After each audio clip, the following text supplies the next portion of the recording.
Hai guys, apa kabar kalian semua? Welcome back to Ruang Gelap dengan gua Amira. Oke, di video kali ini kita akan menceritakan tentang kisah yang terjadi pada 2 April 2015 lalu di mana ada sebuah penembakan yang terjadi dan ternyata dilatar belakangi oleh obsesi, ambisi, dan orang yang sakit jiwa. Oke, langsung aja kita masuk ke cerita. Inilah kasus Hendra Catcher. Welcome to Ruang Gelap.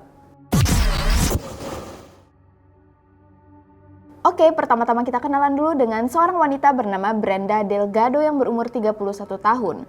Ia lahir di Meksiko, lalu saat kecil pindah ke Dallas, Amerika bersama keluarganya. Ayahnya adalah seorang buruh pabrik, sedangkan ibunya adalah seorang asisten rumah tangga.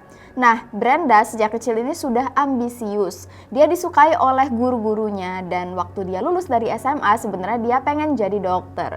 Tapi ternyata finansial keluarganya enggak mencukupi. Jadi dia harus mengubur keinginannya dalam-dalam dan kerja di sebuah toko bunga, jadi pelayan restoran, sampai akhirnya dia bisa mendapatkan pekerjaan menjadi asisten dokter gigi. Semenjak bekerja, Brenda tinggal sendirian. Nah, di tahun 2012, Brenda tidak sengaja bertemu dengan seorang dokter bernama Ricardo Paniagua. Mereka bertemu lewat aplikasi kencan online. Ricardo Paniagua adalah laki-laki berumur 38 tahun yang merupakan seorang dokter gigi. Dia ini sangat-sangat pintar, judul tesisnya aja sampai kayak gua nggak paham sama sekali satupun kata-kata di dalam tesisnya. Nah, Ricardo baru saja bercerai dari istrinya dan waktu dia bertemu dengan Brenda, mereka berdua ini langsung jatuh cinta. Menurut Brenda, Ricardo adalah sosok laki-laki yang sangat dia idamkan. Sukses, mapan, kaya, sama aja sih.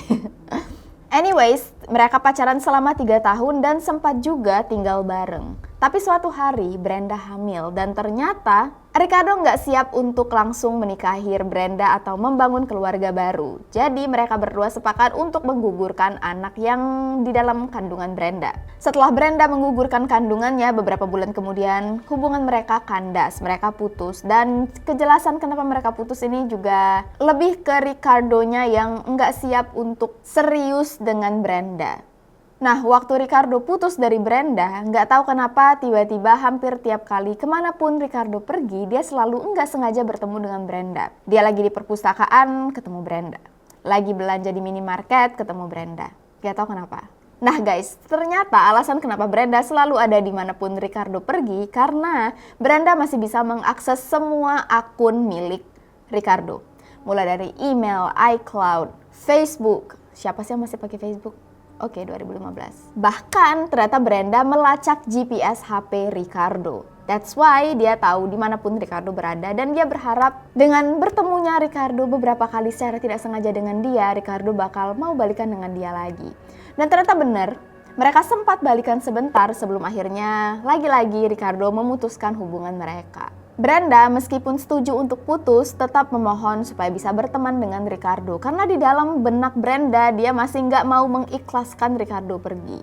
Sampai akhirnya di tahun 2015, Ricardo bertemu dengan seorang wanita bernama Kendra Hatcher lewat aplikasi Tinder. Siapa itu Kendra Hatcher? Adalah wanita berumur 35 tahun yang merupakan dokter gigi khusus anak-anak. Kendra adalah wanita yang cantik, berasal dari keluarga yang berada. Dia merupakan tenaga sukarelawan yang membantu membenarkan gigi anak-anak miskin. Kendra juga populer, punya banyak teman. Intinya Kendra adalah wanita yang sangat-sangat keren, apalagi di mata Brenda, karena Kendra punya semua yang diinginkan oleh Brenda.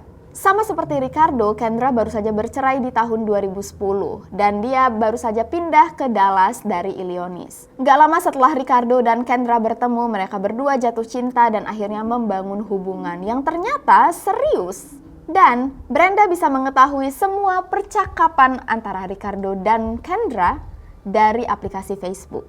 Karena seperti yang gue bilang tadi guys, Kendra masih bisa mengakses semua akun Ricardo dari email dan semuanya. Jadi Brenda bisa mengetahui semua hal tentang Kendra, mulai dari di mana dia kerja, di mana dia tinggal, dan hubungan seperti apa yang terjadi antara mantan pacarnya Ricardo dengan Kendra.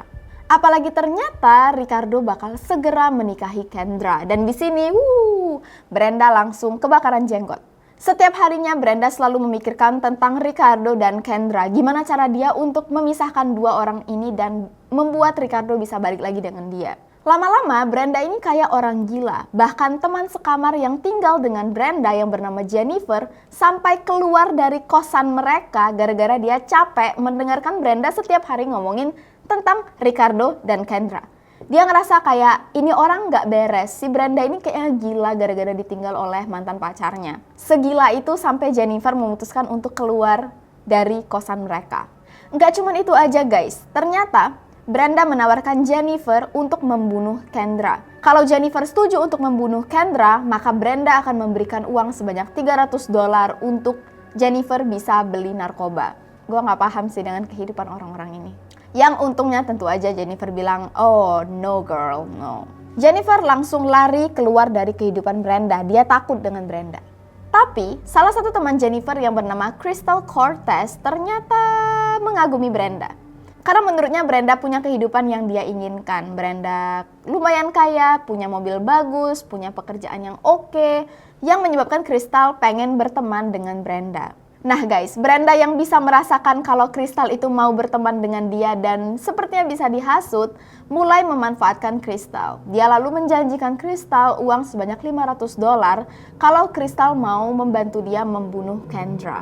Crystal setuju. Kenapa dia setuju? Karena ternyata Crystal sangat butuh uang. Dia punya satu anak yang dia asuh sendirian. Dan dia pikir, oh kalau gue bantuin Brenda, Brenda pasti bakal mau temenan dengan gue. Makanya Crystal lalu menyanggupi untuk membantu Brenda. Crystal mengenalkan Brenda dengan seorang laki-laki bernama Christopher Love.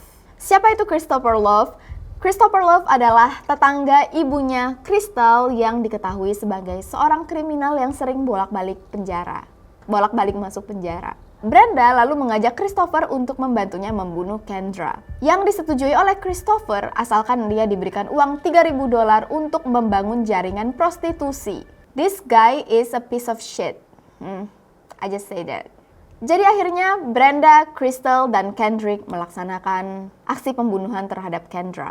Pada tanggal 2 September 2015, Brenda meminjam mobil temannya yang bernama Jose Ortiz, sebuah mobil Jeep. Mobil ini lalu diberikan pada Crystal. Crystal lalu menjemput Kendrick. Sedangkan Brenda, dia pergi ke perpustakaan untuk belajar bersama temannya. Brenda sengaja menyuruh Crystal dan Kendrick yang membunuh supaya dia punya alibi bahwa dia tidak tersangkut dalam masalah ini. Itulah kenapa yang melakukan aksi pembunuhan adalah Kendrick dan Crystal. Sedangkan Brenda cuman otak dari pembunuhan ini. Brenda seolah tidak terjadi apa-apa menunggu kabar meninggalnya Kendra di perpustakaan bersama temannya. Crystal dan Kendrick menunggu Kendra pulang di parkiran apartemen. Sampai akhirnya mobil Kendra terlihat masuk ke dalam parkiran, Kendrick lalu turun dan tepat saat Kendra baru saja keluar dari mobil, Kendrick langsung menodongkan pistolnya dan menembak Kendra begitu saja.